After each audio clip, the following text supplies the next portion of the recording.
You're watching Morning at NTV. Hello there, cold morning. Welcome to Morning at NTV. We hope that you'll now get warm. Of course, you're starting with politics on the Kickstarter segment.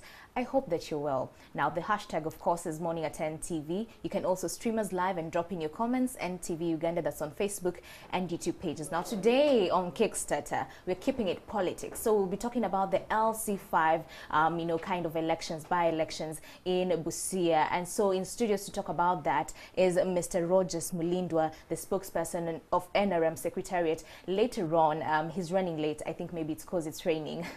We will be joined by Mr. Kenneth Paul Kakande, the Democratic Party spokesperson. Welcome to the show.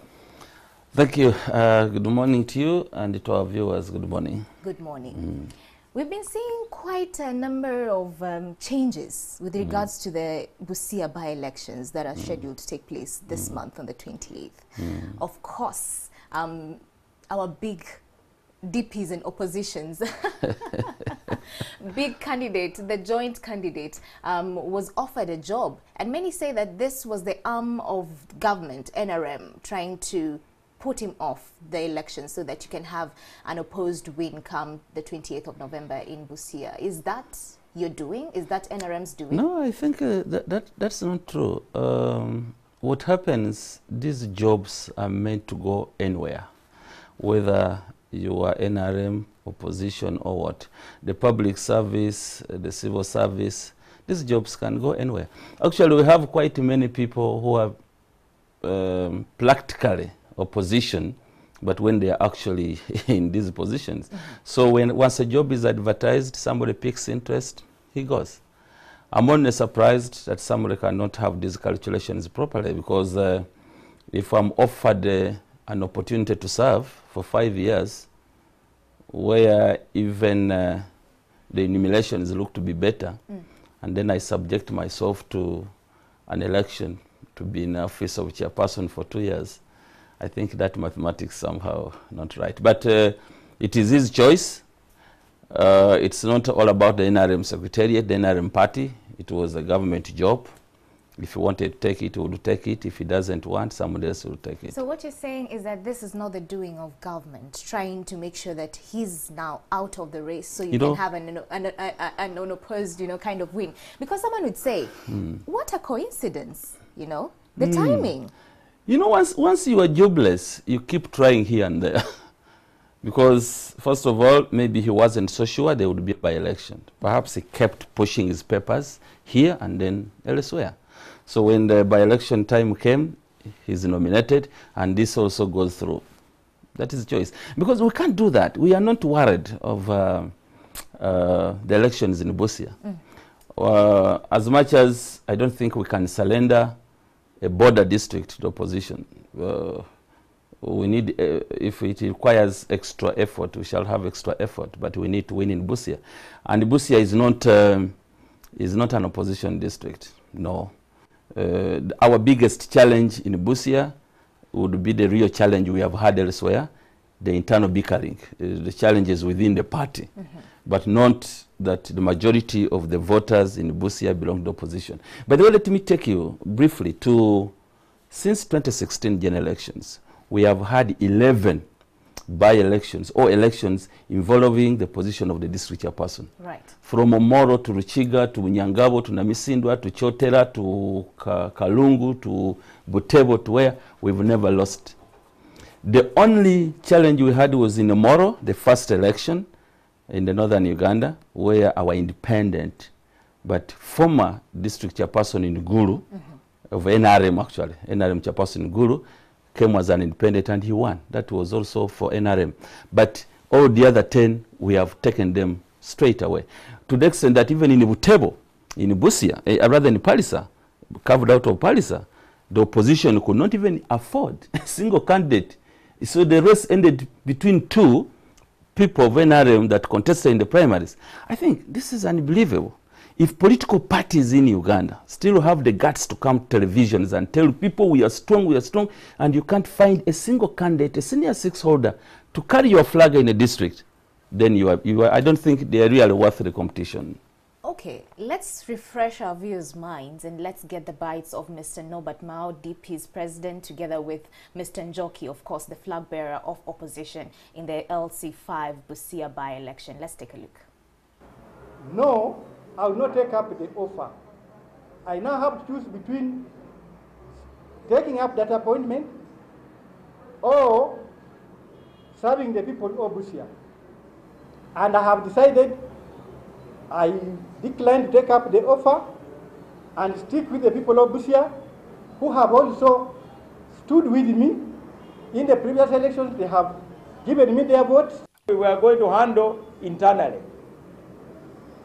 He has said the leakage is a good thing because it has now assured him that this election is not just about him, it is not just about DP, it is not even just about the opposition. It is about all Ugandans. Of the appointment is problematic. Having been nominated on the 6th and the nominations ended on the 7th, Mr. President Museveni, sorry, you have missed this one. We are not going to score an own goal. Nominate alternative candidates. I therefore found it very difficult on my part. What is it about Mr. Dio that everyone now is getting all shaky? Does NRM seem as a real threat? Not really, but you can even see he looks a bit stressed as he struggles to take a decision. I read in the social media the reactions of the President General of DP, Honorable Mao. Yes. You know, it was more of a fight. Me, as NRM, actually, this puts us in a very comfortable position. I have always told Ugandans, first of all, that opposition in Uganda is not a big deal. You don't need an extra energy to deal with them. You don't need it. Expound on that. Why do you say so? You don't need that. We have dealt with them. Actually, I can mention it on air here, that even those people think are strong in their camps, they have a relationship with us. Is it because NRM has the financial muscle? No, it's not about finance. Everyone to the direction they want? It's not about finance, but just imagine a candidate. You know, when you hear him talking, it shows you part of him was willing to take up the job. Then the other side, I think the party pushes him to say this is going to be an embarrassment. And then he comes, recomposes himself to say, now it was a difficult moment, but I've chosen to serve the people of Busia. Let me ask you, Mr. Mulindwa. You are saying that it's not about the financial muscle, It's but not. you outrightly said when you started the interview that, you know what, if you were in his shoes, of course you'd go with the government job that is being offered. Because when you look at the packages, you can't even compare them. Yeah. So is that NRM's strategy? No, because for him to be a commissioner in human rights is not an NRM job. We are not giving him a job in the secretariat. We don't need him in the secretariat. Of course, but NRM being government, you know. Well, but the you ruling party. know, in Uganda, it's not like in China, where I've been recently. In Uganda, the gap between the ruling party and the government is really big. When you go to China, CPC, you'll find it's a slim layer. You can't even tell which one is government, which one is party. So here, there are two institutions. The state is the other side, the political parties decide. We have no space for him in the party yet, in the party leadership, but if he wants to join the party, we welcome him. Yes, but for the party leadership that he wants to be something, that one is not possible. That one is not possible. So for the government job, public service, civil service, it can be for anybody in Uganda. All right. So and he qualifies. He qualifies. By the way, he has lost this, he has been in the race for quite long. I think this is going to be his fourth time he's losing an election. Do you think he's been losing fairly and squarely? Yeah, why not? Okay, we'll get into that. Mm. On phone, I'm joined by Mr. Kenneth Paul Kakande, the Democratic Party spokesperson. Good morning, sir. Good morning. Hello? Good morning, sir. How are you?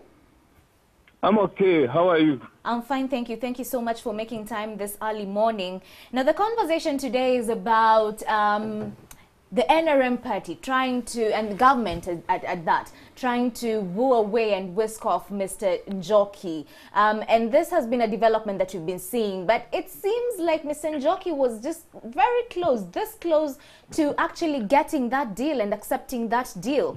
Do we say that he was forced to still stick as a candidate of the opposition, the joint candidate in this particular race? Are you forcing him to still stick by and run for this particular polls?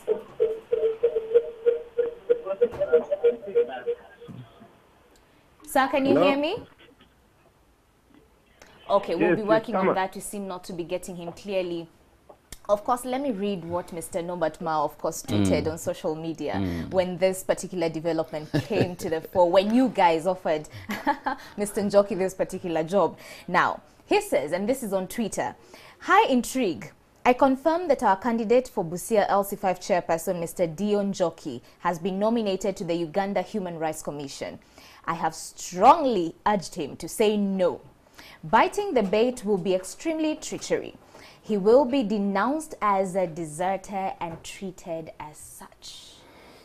But it has happened before. You remember their national chairperson in Jinja? Who is this guy? I'm forgetting his name, of DP. When he was offered a job in foreign services, and he took it up. What I'm saying, people should not understand one thing. Whether it's NRM in State House or another opposition party, they are jobs that are supposed to go anywhere, regardless of your political affiliation. But remember, still with the Busia, of course, Busia LC5 elections, it's been like a pull and push.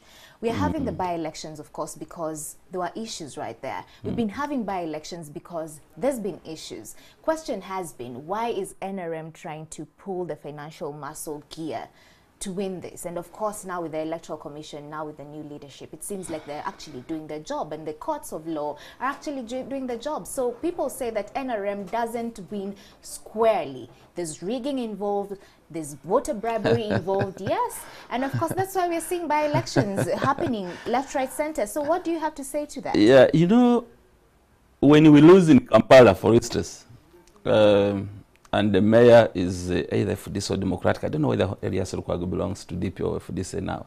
But when we lose here, it is a fair election.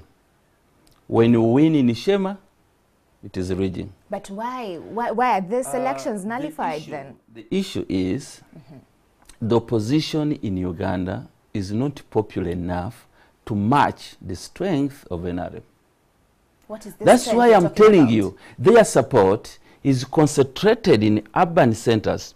When you submit them to a district election, where they are both rural and urban, 11 districts where we have had by-elections since 2016, they have lost all of them. Because they will go to Mukono as a district, okay, let me say Kalungu, and their efforts is concentrated in the town center, where they can easily find street people and talk, and then they convince them there, and then they can't move to the other areas. So NRM is still popular. We don't rig elections. Actually, we have lost some by-elections, especially the parliamentary elections, because of the rigging by the opposition. Rigging by opposition? Yes. There is one area we've discovered of recent, how we've been losing. It's not a secret. We've not been paying enough attention to the way the updating of registers is done. In Arua, the camp of Honorable Kassiano Wadri registered people from Terego. In Jinja East, they registered people from Iganga. In Bujiri, they registered people outside the boundaries, the borders of the constituency. Now, our people, when it is time for voter, the update of the register, they tend to keep away. And we tend to have so many non-residents voting in these by-elections. Now we have come to discover that weakness, and we are working on that. And I think in the next elections to come, they will have a big challenge. How then do you explain the sequence of nullifications of, you know, your people winning, you know, seats in these different regions where we're seeing by-elections, especially 2018 has been filled with a lot of by-elections? We have an option. We are a law-binding party. Actually, we've been the worst victims in this. Worst victims, and yet it's your candidates that are being, you know, yes, because you see, you really subject a constituency to fresh election, like in Kagoma, a constituency, because somebody reportedly bought a mat for a mosque at 50,000 shillings. So if the judiciary chooses to do so, for us, we cannot object to that. All right. Okay. We have Mr. Kenneth Paul Kakande, the DP spokesperson. Good morning, sir. I hope you can hear me now. I can hear you clearly. Thank you so much for joining us. Of course, we saw Mr. Njoki, DPs and opposition's joint candidate in the LC5 Busia elections, being offered a job. And so far, we've seen him decline that particular job. But question has been, are you forcing him to still stay back and run for this particular by-elections? Well, we have dealt with Mr. Deo Njoki for quite a long time. We know his background. We know how hardworking he is. We know his conviction. When that issue came up as a party, we invited him as the National Executive Committee to have a discussion with him and seek out his views and then advise him accordingly. When we sat with him, he told us his story, and as the National Executive Committee advised him the right thing to do. As a person who has conviction for the party, as a person who has worked for the party, as a person with whom we share vision for where we want our country to go, he heeded to our advice. And he is doing the needful. He's staying in the race. He's going to run as the flag bearer of the opposition in the Busia LC5 elections. Okay, sir. Many have been saying, with regards to this particular development, him being offered a job and him responding in a way that he was likely to take it up. Now, people were saying if he was likely to take up this job, then that was a litmus test for him. It seems like his heart was truly not with the people of Busia. Don't you think that you forcing him to stay behind will jeopardize the quality of leadership for the people of Busia? We did not force him. We are the Democratic Party. We had a discussion with him. Nelson Mandela said in The Long Walk to Freedom that they passed through trials and tribulations. Sometimes they fell and stood up and walked again.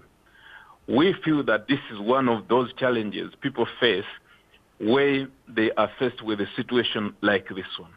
At least we did not hear an announcement on the radio that Deo has gone. He came back home, had a discussion with us, and when we advised him, he took the advice. Okay. Those are the type of leaders we need. All right. Are you confident that he'll be taking this particular victory come the 20th of November? Confident. That's why the government is panicking and tried to throw a bait. Okay, sir. Thank you so much. The reason why they threw the bait. Thank you so much, sir, for your views this morning. Always a pleasure to talk to you. Have a good day. So as you come to a close, as you come to a close, Mr. Mulindwa. I hear the panicking, yes. Your flag bearer, Mr. Paul Ogutu, do you feel that he's well equipped to take this on? And this time round, what's the strategy of NRM? Of course, are you telling us that this time round you're not going to engage in any financial kind of trickery or tricks? We've not engaged ourselves in that. But let me talk about the candidate. We have, you know, in Uganda, there is that wave of the younger people. We are fielding a son, somebody who is of an age of a son to the opposition candidate. Very young man who was a radio presenter. He has related with people. He was elected a district councillor. He went to the council, he was elected a speaker. The district chairperson had the challenges, he was elected acting chairperson. So we have the best in the candidate we have. Based on his age? The age is just one of the strengths, but plus all the others have the expertise. He has been in this office for 2 years as acting chairperson. You actually agree that young people can offer better leadership as opposed to them that have been there for quite a long time? There is nothing to do with young or old. We are saying it can go either way, depending on the personality. But this young man is good enough to take Busia forward. And by the way, I would also say, if we are winding up, that for Mr. Njoki, when he loses this, let him swallow the pride and he comes back to us. And takes the job. we shall accommodate him. It's full of us. Actually, he has already demonstrated that he's partly here and there. We have no problem with that. Okay, thank you so much, Mr. Rogers Mulindwa, spokesperson, NRM Secretariat, for coming in studios and shedding some light on that. What are your views? What do you think about this entire development? Do you think Mr. Dio is sticking behind genuinely, or is being forced to stick behind? What do you think NRM is doing with regards to that? That has been the conversation. The hashtag is Morning at NTV. You can also stream us live and drop in your comments. NTV Uganda, that's on Facebook and YouTube pages. Morning at NTV still continues. Up next is Andrew Chamagero on Reality on the Ground. Keep it here.